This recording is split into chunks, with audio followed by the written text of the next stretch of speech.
তঙ্কাদিতারিণী দুর্গা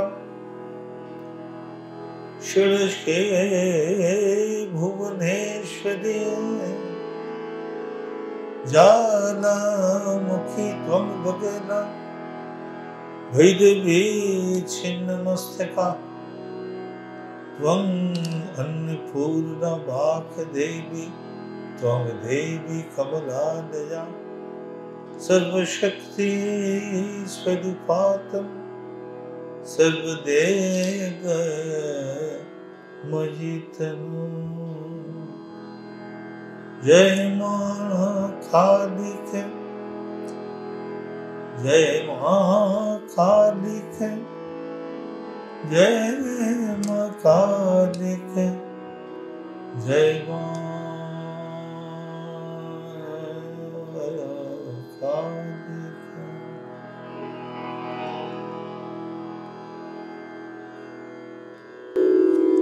নমস্কার, ওঙ্কার বাংলার তারা কথায় আপনাদের সকলকে স্বাগত।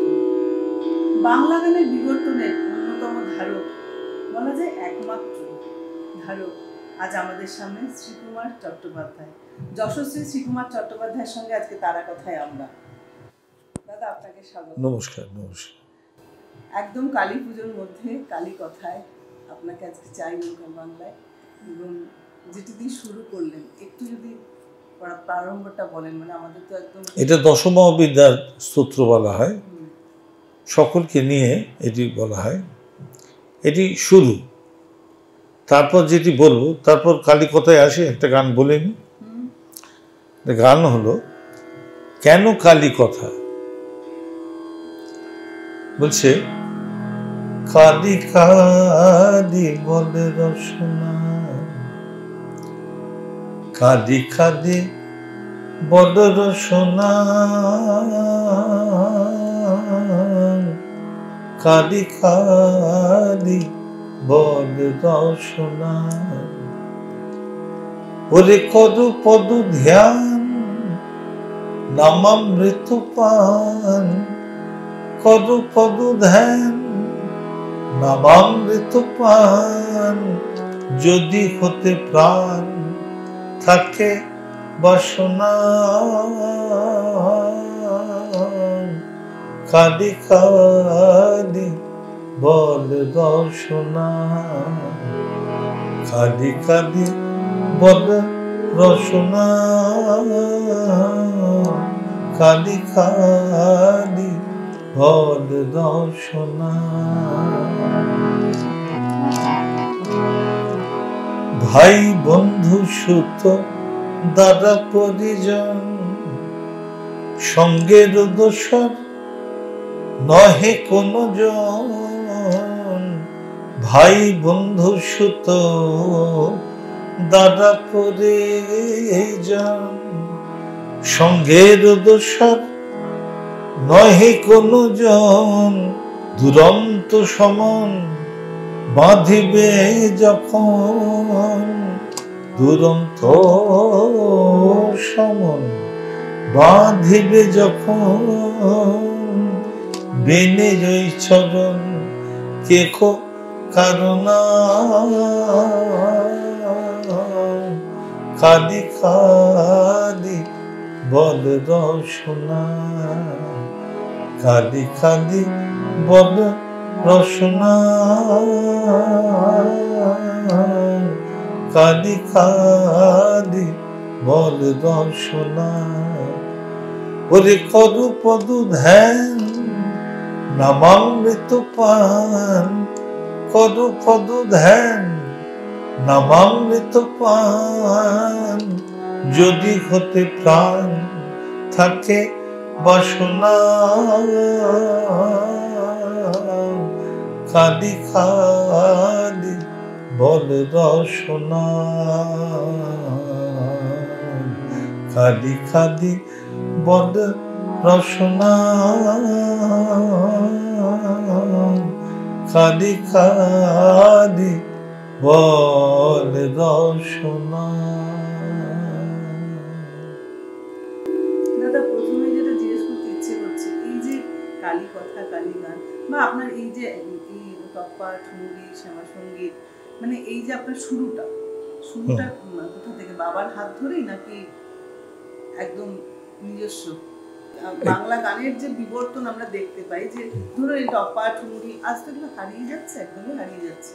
আমরা তো আর মানে সেই রকম ভাবে টপ্পা শুনি না। হারিয়ে যাচ্ছে বলবো না, চেষ্টা করছে, কিন্তু সেই মাত্রায় পৌঁছচ্ছে না। কেন কেন পৌঁছচ্ছে না? ব্যাপার হচ্ছে যে আমরা যেসব ওস্তাদ যে ইত্যাদি ইত্যাদির কাছে শিখেছি, সেসব লোক কোথায়, গাইডেন্স করার লোক কোথায়, সে গাইড করার লোক কোথায়? আমি বেনাস ঘরানা দামোদর মিশ্রের কাছে শিখেছি, শামচুরেসে ঘরানা পাকিস্তানের নয়াব আলী খান সাহেবের কাছে শিখেছি, তারা কোথায়? আমার বাবা বাদল খান সাহেবের কাছে শিখেছি, জমিরুদ্দিন খান সাহেবের কাছে শিখেছি, মজিদুদ্দিন খান সাহেবের কাছে শিখেছি, এসব লোক কোথায়? সেটাই বা আসছে না কেন? আপনাদের মতো মানুষ তো রয়েছে, মানে কারা আসছে না? এই যে আপনি যে বলছেন যে সেরকম সেই রকম মানুষ কোথায় যাদের কাছে শিক্ষা গ্রহণ করবেন? আপনি তো আছেন। আমি আছি, কিন্তু আমার কাছে এখন ব্যাপার হচ্ছে যে আমরা, তুমি দেখবে যে পুরনো দিনের গান একটা, ধরে নাও লতাজির গান, আশাজির গান, কি কিশোর কুমারের গান, রফিজির গান, মুকেশজির গান, মান্নাবাবুর গান, ঠিক তারা যেটা গেয়ে গেছে এখন ঠিক সেইভাবে হচ্ছে না। কারণ তাদের যে রেওয়াজ, তাদের যে ডেডিকেশন ছিল, আজকালকার জেনারেশনে সেটা নেই। ওই ডেডিকেশন যেই কম হচ্ছে, তখন জিনিসটা পড়ে যাচ্ছে।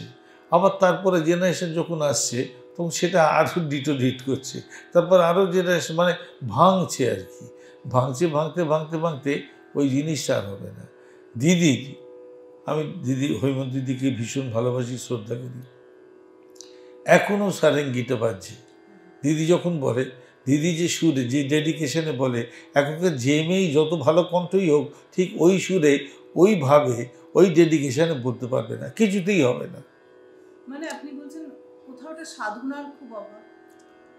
এখন সাধনা আমি বুঝি না।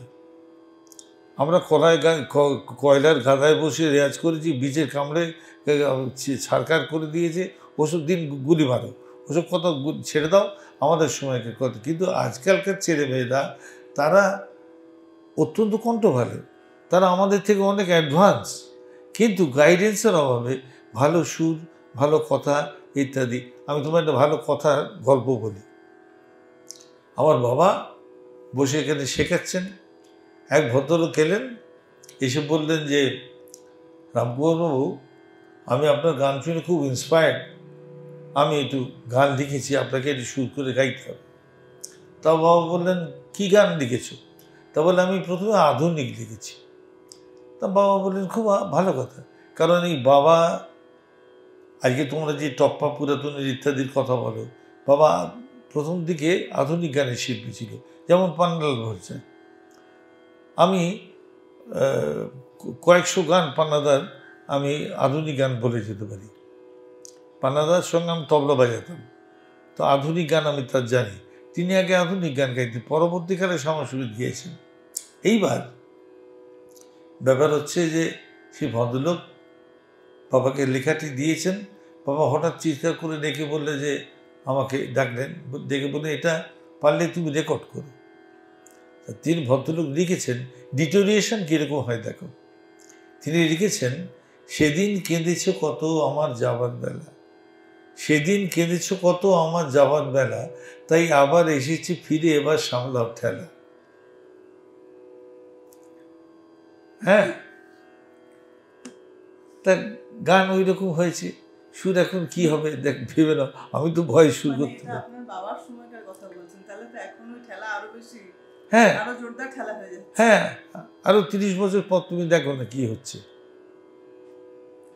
আপনার যেটা খুব জানতে ইচ্ছে করছে, আপনি তো একসময় বাজাতেন। বাবা? না, আপনি। আমিও বাজাতাম, বাবাও তবলা বাজাতেন। বাবাও তবলা বাজাতেন। বাবা অত্যন্ত গুণী, মানে বেনারসের আবিদ হোসেন খান সাহেবের ছাত্র ছিলেন। তো বাবাও তবলা ছেড়েছিলেন, আমিও ছেড়েছিলাম। এইগুলি কোনো বিশেষ কারণ আছে, সেদিকে আর যাচ্ছি না। ওই বিশেষ কারণের জন্যে ছেড়ে দিয়েছি, এবং সেটা অত্যন্ত দুঃখে। কিন্তু তবলা যেন রক্তে রক্তে বইছে, শিরায় শিরায় ধমনীতে বইছে। তবলা ছাড়া গান হয় না, কারণ আমি যদি লয়টাকে না বুঝতে পারি, হ্যাঁ, তাহলে হয় না। তবলাকে জানতে হবে। আমি আঙুরবালা দেবীর কাছে, ইন্দুবালা দেবীর কাছে যখন শিখেছি, তখন দেখেছি তারা গানটা শেখালেন, তারপর বলে তুই গা, আমি তোর সঙ্গে বাজাই। তিনি আমায় তবলাটার তালটা ঠিক করে দিচ্ছেন। এই ছিল ট্রেনার, এই ছিল শিল্পী। আপনি এই যে গান কবে থেকে শুরু করলেন? এই কবে থেকে করলাম আর কবে যে শেষ করবো নিজেও জানি না। তার কারণ দেখো, খুব সত্যি কথা বলতে গিয়ে কি, গান শুরু কি করব, জ্ঞান হওয়ার পর থেকে তো রাত দিন নানা রকম গান শুনছি। সেটা কীরকম জানো?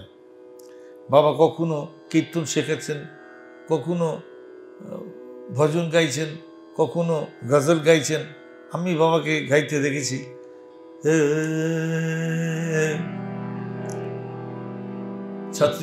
ছাত্রদের মধ্যে নেই লেখ, लबों पे तबस्सुम,